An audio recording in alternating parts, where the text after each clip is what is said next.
বাংলাদেশে তুষার কেন পড়ে না? বাংলাদেশে শীতকালে আবহাওয়া পরিবর্তন হয়ে শীত পড়া শুরু হয়। শীত শুরু হওয়ার পর বিভিন্ন জেলা বা উপজেলায় অনেক মাত্রায় শীত বা কুয়াশা পড়ে, যা 10 থেকে 15 ফুট দূরের মানুষকে দেখা প্রায় অসম্ভব। এবং বিভিন্ন জেলা বা উপজেলার মানুষ এই প্রচণ্ড শীতে হার্ট অ্যাটাক পর্যন্ত করে।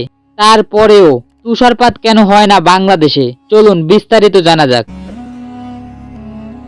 বাংলাদেশে তুষারপাত হয় না কারণ বাংলাদেশের তাপমাত্রা কখনো 0 ডিগ্রি সেলসিয়াসের নিচে নামেনি।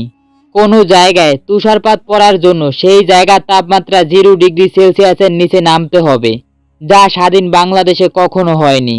বাংলাদেশে সর্বনিম্ন তাপমাত্রা রেকর্ড করা হয় 2018 সালে তেঁতুলিয়ে, যা মাত্র 2.6 ডিগ্রি সেলসিয়াস তাপমাত্রা ছিল।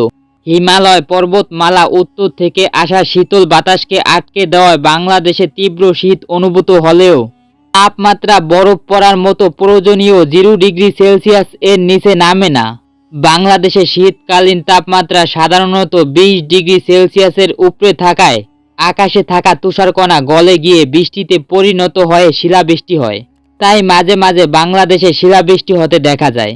তবে বৈজ্ঞানিকরা বলছে বর্তমানে বৈশ্বিক জলবায়ু পরিবর্তনের কারণে আবহাওয়ার অনিশ্চয়তা সৃষ্টি হতে পারে এবং 2030 সালের দিকে উত্তর ও পশ্চিম অঞ্চলে সামান্য তুষারপাত সম্ভবত হতে পারে, তবে তা সাইবেরিয়ার ভারী বরফের মতো না।